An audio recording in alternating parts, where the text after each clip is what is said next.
So yeah, as long as you.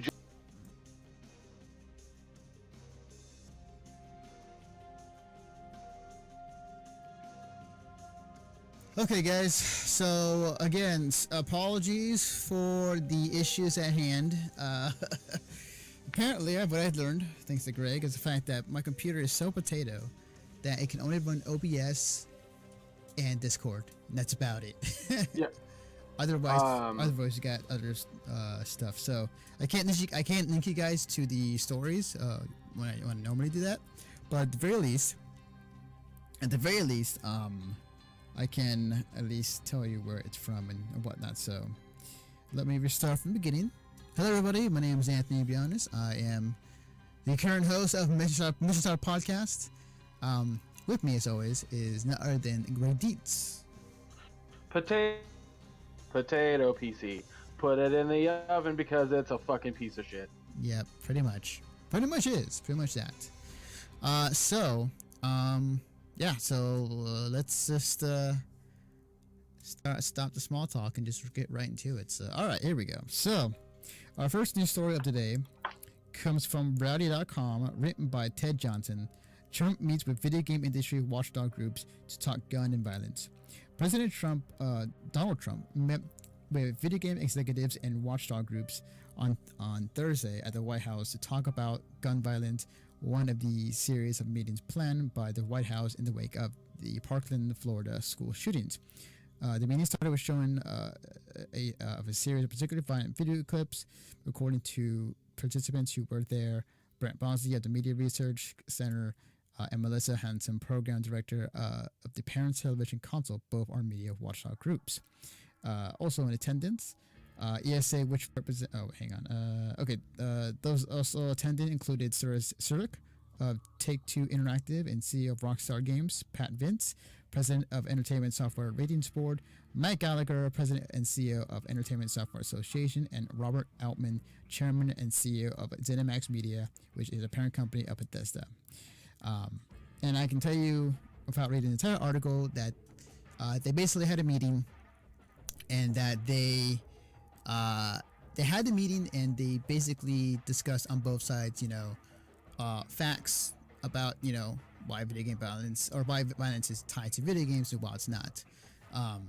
And basically Trump said like it was a fact learning experience, and that there might be another meeting in the future. So nothing really was really accomplished. What's funny to me, yeah, of course. Well, I knew there was not going to be anything accomplished. What's really funny to me is that there's some intern who had to make a sizzle reel of violence in video games. Yeah, did you get a chance to see that? Yes, I did. Oh my god, it's so funny. Yes. Like, everything's out of context. Like, some of those scenes are like in context to what's going on.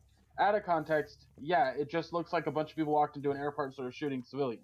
But out of context, in context, you know that it has to do with the storyline and what's going on. Mm-hmm. So it's just,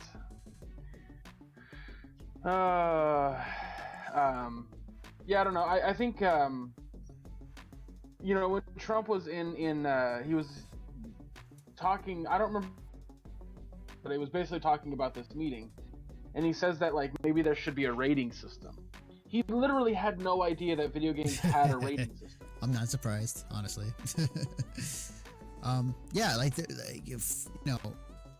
thing that the entire video reel they showed, which was leaked online, by the way, or it wasn't leaked really, it's somebody who uploaded it on their White House YouTube channel forgot to make it private.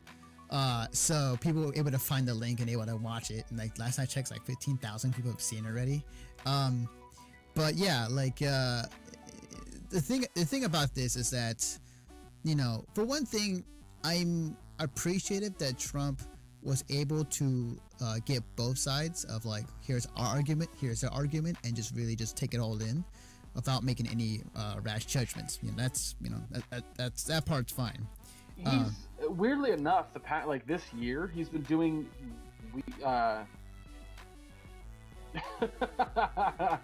yeah, kind of. But this year he's actually been doing a few diplomatic presidential things when it comes to discussing issues.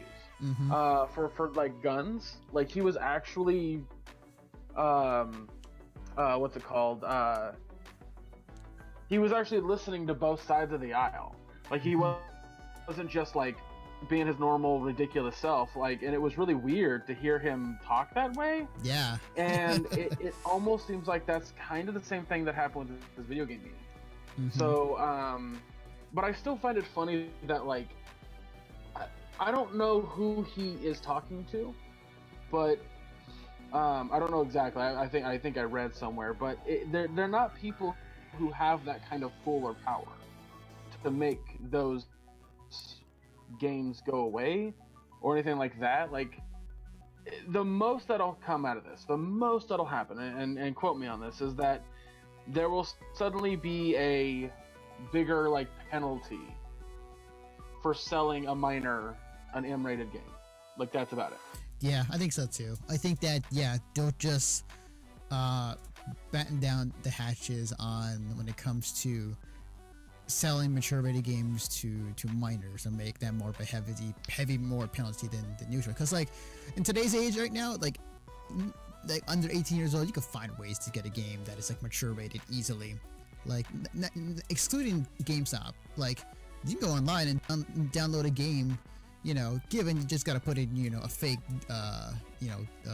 birthday dates and you're in. So like, the means of getting like finding games is not that hard at all. And you know, is there a way to police it? I don't think there really is. I think at this point it's kind of hard to.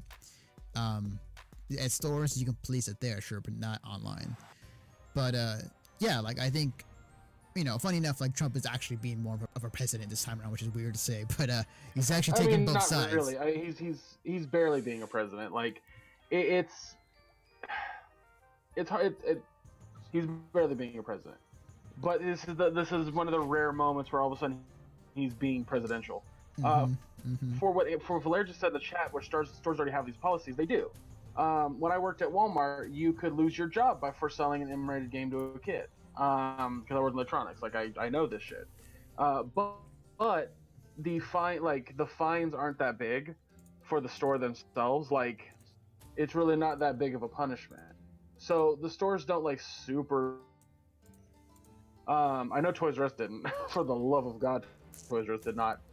Which is crazy to think that Toys R Us wouldn't. But that's what I'm saying is like the only thing that might happen is that the federal government will suddenly be enforcing those ratings a lot stronger now. But you know, at the end of the day, you know, if a kid wants to get a hold of the new Call of Duty and the parents are like, yeah, sure, why not? Like my sister does with her kids, with my nephews, they're gonna do it. Like it's just gonna happen. It's gonna be the way that it is, and there's no getting around it. So, right. But it's also I mean also it's a weird argument to be having in the first place, because it's been proven that video games do not have a like this is what this is, Anthony. What this whole thing is basically certain lobbies trying to push blame what's really the problem. That's what this is. And Trump's falling right into it. You know, of all the gun tragedies that happened when Obama was president, shit, when Bush was president, this was never a thing. And we've had violent video games since 2000. Oh yeah, definitely. So it's I mean, but you also got, like I said the last time we talked about this, you know, you got to think of like, by the way, I can't see the timers. Oh, you got like 2 minutes left. Okay. We've dealt with this in a society for many years, where something is new with the youth, bad shit's happening, blame it on the new thing. That's what it is. Yep. I want to say that like hippie music, kind of like what the Beatles did with like Yellow Submarine, or stoner music, as you want to put it, whatever. That shit was blamed for like the rando serial killers, like I want to say Summer of Sam, but that's not correct. It's Zodiac Killer. Like, it just my point is that nothing's going to happen. Nothing is truly going to happen. Mm-hmm. It really, really isn't. Yeah, music videos are bad. They're corrupting our youth. Right. Yeah, nothing's gonna happen as far as like what the next steps. I think at the most, like Helter fucking Skelter, yeah.